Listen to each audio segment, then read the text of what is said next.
There are very few topics that I actively avoid discussing in the channel. I have made more than 100 videos on everything you can think of, and yet I never openly discuss emulation, running a software that emulates older consoles. The reason why is because emulating older games is not only a bit of a grey area, but because there is disagreement within the community about what is considered emulation and what is considered piracy.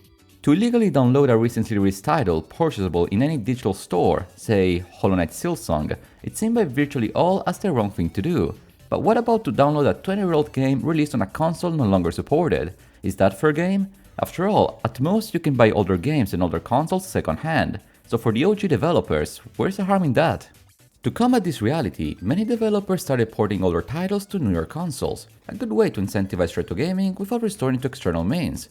This is all good and dandy, and yet, as we discovered last month, Nintendo decided to sell Super Mario Galaxy, a game released in 2007, for €40, breaking my patience and at last pushing me to discuss the greater topic that is emulation.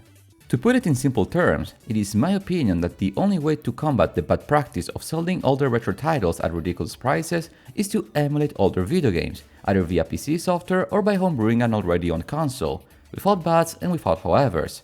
First things first, roll the intro.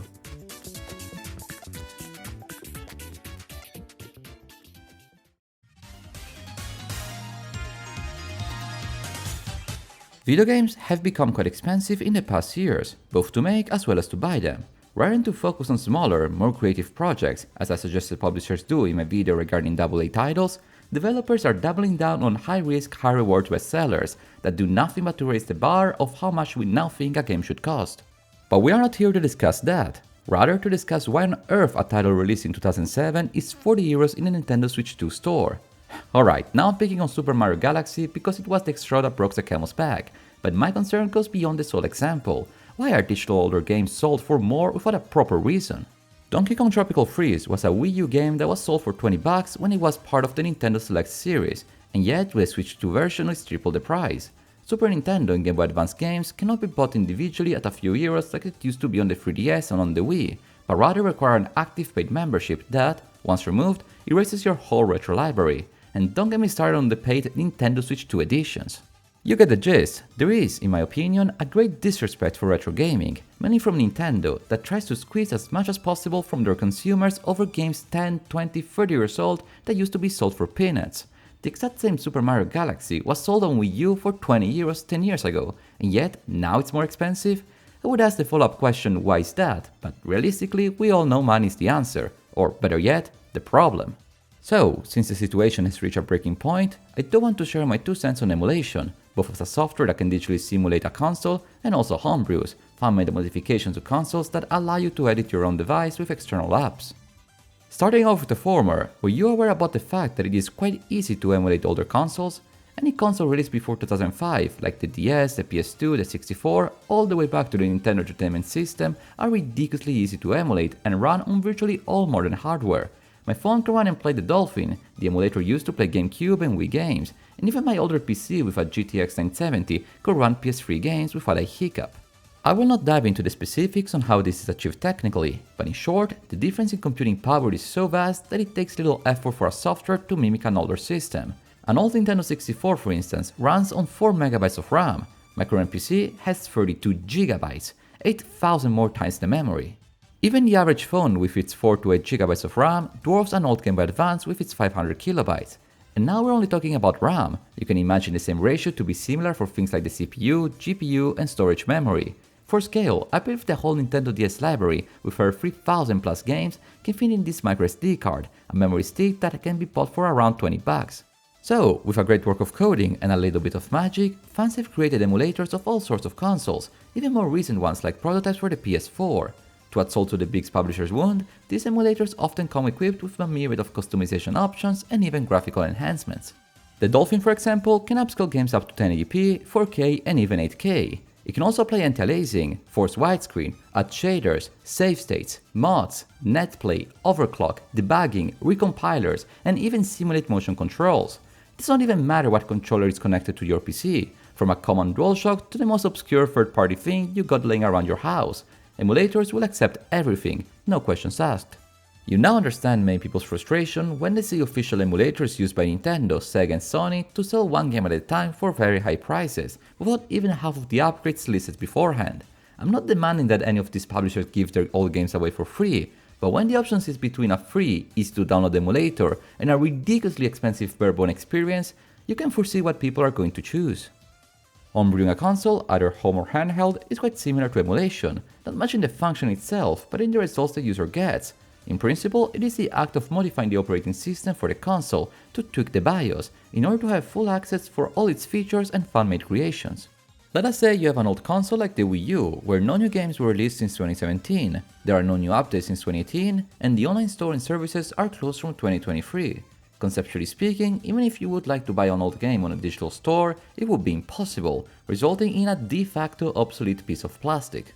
You can see where this is going. By modifying the software within the console, you could give her a second life by unlocking its full potential. Homebrew consoles have all sorts of useful fan-made applications, such as universal controller support, modding, debugging, overclocking… wait, I think I have a deja vu.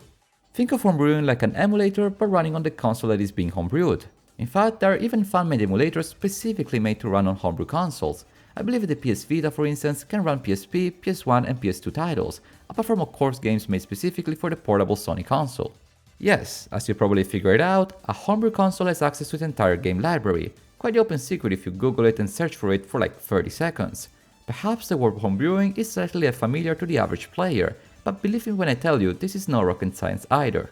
Now, what consoles are fair play to homebrew is up in the air. I made the example of the discontinued Wii U and the PS Vita, consoles not even sold new by retailers, but homebrewers and hacks exist for current gen consoles like the Switch 2, Xbox Series X and the PS5. Personally, I do draw the line between supported and no longer supported consoles, but it would be disingenuous not to acknowledge that the first Switch is also fairly easy to modify. Point being that once again, fans have created cheaper alternatives to run older games. A used 3DS can cost around 100 to 150 euros, and when homebrewing it, the whole 3DS, DS, NES, SNES, Game Boy, Virtual Boy and Game Boy Advance libraries become available in few minutes. Why buy Super Mario Galaxy for the Switch for 40 bucks when it is already available digitally in my Wii U? The original DS did not even require the console itself to be hacked. When I was a kid, I remember there was a magic cartridge called the R4, or R4 as I called it, that could be injected with NDS files, games included. I believe something similar is still around, but far from common and with high risk of breaking or bricking your console. At this point of the video, you might get the idea that I'm a big fan of digital piracy, spreading the gospel of the two most common alternative ways of playing older video games, yet I strongly believe that bigger developers could discourage emulation by offering much better legal alternatives. Out of many, here are 3 of them. Firstly, big console manufacturers really need to price older games much more fairly. Half-Life 2, a 20-plus-year-old game, is sold on Steam for 10 bucks, and it is usually on sale for just 2 euros. Such prices are so low, and Steam is such a convenient platform that hardly anybody would ever think of pairing it, despite being older than Mario Galaxy. Fun fact, this was something that did happen 10 years ago. During the Wii U era, I did buy Advance Wars, Super Mario Kart and Duck Hunt despite having a PC that could run all these 3 games, because they were convenient, available, and above all, cheap. Sure, you do have NSO Plus, but that's a subscription, one that if discontinued, your entire library will be gone for good. Just a little footnote here, while working on the video, Microsoft announced that they're going to increase by 50% the price of Xbox Game Pass. This is to highlight how awful subscription models are, both for retro games as well as modern titles. Secondly, publishers need to make older games accessible and purchasable. Is there a reason why only a handful of selected GameCube games are released on the Switch 2, with new titles dropping once every never?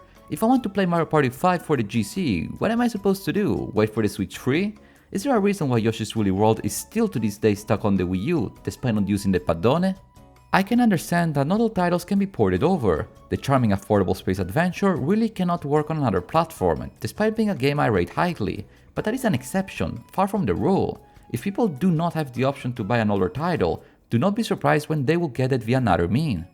Speaking of, this does bring me to my third and final feedback I have for developers: support your old titles and consoles. A couple of months ago, I signed a European petition Stop Killing Games, a directive that specifically targets the concern of gaming preservation. I understand that it would be expensive to keep servers running for 20 plus years, but at least provide alternative valid solutions. Why can a group of fans run dedicated servers for Wii era games for free, but a multi-billion-dollar company like Nintendo simply cannot? Can fans really be blamed for creating alternative solutions when bigger companies are willing to kill other media in order to sell newer games? In an age of digital software, there should not be the concept of digital scarcity, that is just an excuse to sell a solution to a non-existing problem. So to answer the quote-unquote greater question, should you emulate and homebrew an older console? My answer to you would be yes, because it is my belief that the alternatives are disappointing at best and aggressively anti-consumer at worst. I wish I could discourage it, but honestly I had enough. The sole thing that can truly push for change in any system is to defy such a system. For us gamers, these are the means.